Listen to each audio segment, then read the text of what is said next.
Hello, my hot potato. So in my last video, I finally shared probably the biggest secret of my life, and I know I've already shared so much with you, and a lot of you have seen my struggles and grew up with me and went through my journey as a freshman in college until now, my last semester in pharmacy school. Today I am just going to share with you another very personal and second part of my plastic surgery journey. You'll be seeing the good, bad, and ugly sides of all of it. In part 1, I showed you my consultation, and today you're gonna see what happened before my surgery, along with my post-surgery recovery and thoughts. And there will also be cute little separate Korea vlogs of all the fun places I visited, and of course, because food is life, the delicious food that I ate on my downtime. And yeah, if you haven't watched part 1 yet, I will be linking my plastic series playlist in the down bar if your body is ready for binge watching. But yeah, enough potato chatter, let's go. So it's 1 in the morning and I have completely lost all of my chill. I would be getting my nose job and my V-line under 6 hours of general anesthesia, and I had all these thoughts in my head. During my consultations, it did say that the facial contouring would be 4 of the 6 hours, and this includes like prep time, surgery itself, stitching, and an hour of recovery time. And before all of this, I did tell myself that if I ever felt uncomfortable with something, I would get out. And so I just had to message Anna right away, and guys, she called me right away. And I was like, at first I was like, girl, is you a vampire? Like, what's going on? But she was so comforting and promised me that she and Shin would meet up with Bagi and the surgeon in the morning. And so I got some much needed sleep, and they worked their magic. And since my stay in Korea is longer than what's needed for facial contouring, I had a lot of spare time. So Docfinder actually took my thoughts into consideration and rearranged my surgery. So I was rescheduled for only facial contouring that morning, and my rhinoplasty was moved to 5 days after that. So I definitely made the right decision in coming here, and I felt 100 times more comfortable walking in the operating room.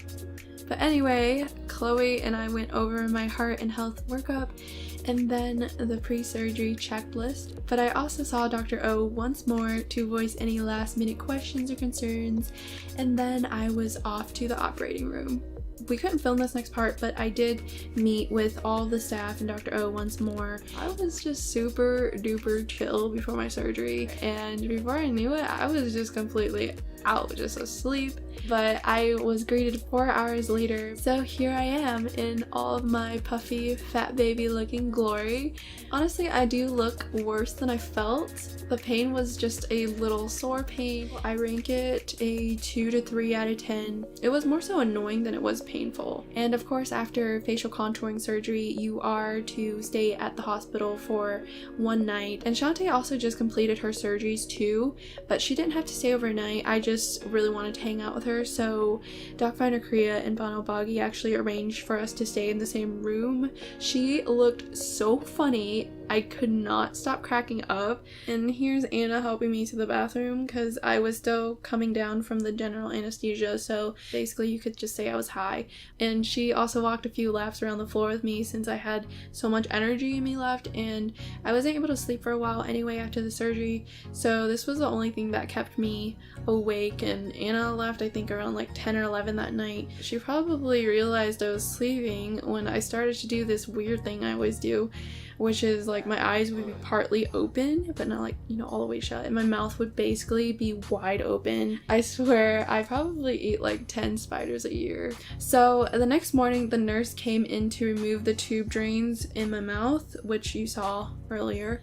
It was like getting a really long tampon removed from your cheeks. Once that's over, Dr. O came to visit me, and he asked how I was doing, if I was in any pain. At this point, my pain level was a 3 out of 10, and I actually remember my wisdom teeth removal as like way worse pain, so he did a pretty freaking good job. He also told me I would reach peak swelling around the 3rd day, and it would slowly go down after that. and that I could reach out to him if I had any more questions, and wished me a speedy recovery. After that, I was free to go back to the Bagi guest house. Anna and Dr. O actually gave me a bunch of tips on things to help with de-swelling, and one is light walking and basically just staying active instead of sleeping all day. And Shantae also walked with me to help with her de-swelling, but it was seriously the ultimate do not laugh challenge, since we just crack each other up, and yeah, it's dangerous since we don't want to rip our stitches. I also drank lots and lots of water and stayed active and walked about like 4 to 7 miles every day. You will have a lot of phlegm after being under general anesthesia for a couple of days, and drinking a lot of water helped so much. So of course, also doing some pretty bad dancing in between that exhibit 1 and 2 here. Sorry about that. And in between my laps, I changed out my facial ice packs to help with the growing warm, burning sensation and inflammation in my face, especially around my jawline. I also made sure to sleep with my head elevated to help with de-swelling. It's not the most comfortable, but you can always get a super comfy pillow like I did, or a neck pillow that helps a lot. Dan, the cameraman for this entire trip, also helped me during my recovery, and here he is putting my socks on for me. But I was a lazy potato and I just pretended like I couldn't, okay? Embracing the grandma lazy lifestyle, you know what I mean? And the biggest, saddest note is that for the first 7 days, I am on an entirely liquid diet. And the fatty in me was very, very sad, but thank the Lord, Bagi provided a huge pack of delicious, and I mean this stuff is like laced with something addictive, but it was so delicious. It's pumpkin juice and it helps with the de-swelling, and Docfinder also gets you pumpkin juice if you go to another clinic, so you will taste this deliciousness. The Bagi also gave me porridge since I can eat soft food after 7 days, and you also get these super yummy soybean drinks too. Anna also recommended a close by smoothie place, and I had Dan bring me some fresh fruit smoothies daily since I was hooked, and it was so cheap and so good. But at this point, I missed chewing food so much, so I lived by watching food shows, and I was craving mandu so bad. I was like, yes, one day I will eat you. And yeah, this is what my bedside desk looks like. After I drank like 1 pumpkin juice and up to 2 soybean drinks, I would immediately swish my mouth with water and then gargle. I gotta say, the gargle does not taste good at all, my friends, but you gotta do it. My pain level was always at most a 3 out of 10, so I barely needed any painkillers, though I think I might have a very high pain tolerance just because, you know, I'm a badass nowadays, but I'm just playing. And these are my meds. I take 1 packet 30 minutes after my meals, 3 times a day. The medications are given to you for free by Docfinderkorea, so they even pick it up for you and deliver it to, like Anna did for me. And here is my post-op de-swelling progress. So during this time, I got to roam and shop a lot to help with de-swelling and to pass time. But if you want to see all that, wait and check out the vlog of all the touristy things that went on during my downtime. I will have it in the down bar.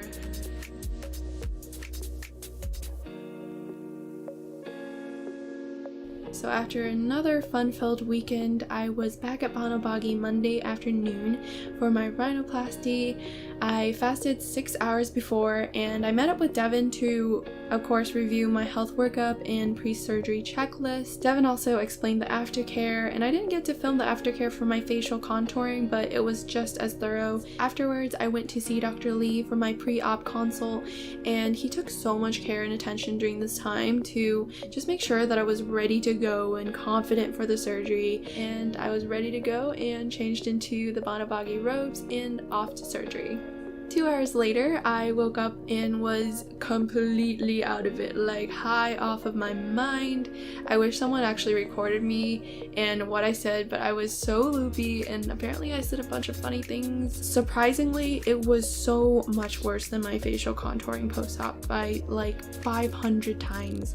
I had cotton gauze packed up my nose, and every time I swallowed water, it felt like I was drowning, and I hate that feeling so much. I had to breathe through my mouth. And finally the following morning came, and I was back at Bagi, and they were to remove my cotton gauze It was the best feeling ever. I was able to breathe again.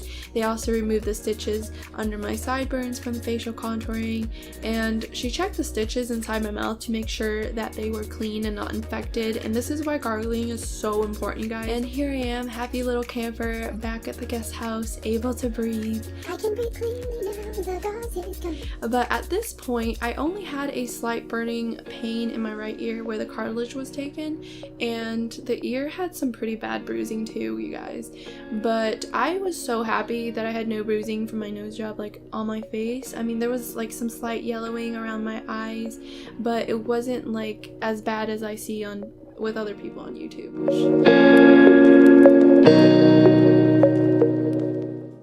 The next day, Shantae and I were off to see Dr. Kim at the Bagi Dermatology Clinic for skincare and laser treatment consultation, and I just chatted about my concerns with acne scarring, skin dryness and dullness, along with my hyperpigmentation problems. And guys, I'm not kidding, but seriously, everyone I saw in Korea had flawless skin, like just like in the dramas. Like, talk about freaking skin goals for real. But yeah, my skin and laser treatments were scheduled for the following Monday, which is also a day before my flight back to the States, and that chunk of the video will be in part 3 along with my results, so check that out later. But for that same day, I had my dermatology swelling and bruise treatment, and Dr. Kim gave me a painless shot of an anti-inflammatory injection for the little pimple that thought it could chill on my jawline. But nope, Dr. Kim was just like, bye bish. Then I just took a nap while wearing this alien space helmet, which was actually a Dermio-Care facial for anti-aging, and it's an oxygen energy treatment, and it stimulates the cell metabolism while you're inhaling the oxygen, and that's made available to your whole body, especially your brain.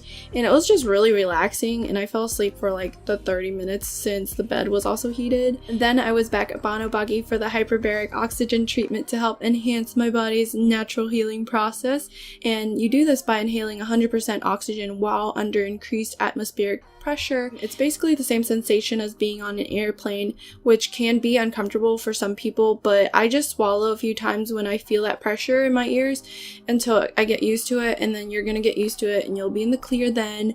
But this is actually a really well established treatment for like several medical conditions. After that, I had my nose cast removed and I was off to Bagi again for the swelling and bruise treatment with the Smart Lux machine, and this was so relaxing and warm on my face. So again, I took what was probably my 50th nap that day after I stopped freaking out about how amazing my nose looked, even though it was super swollen still. So yeah, that is a good stopping point for this part of the series.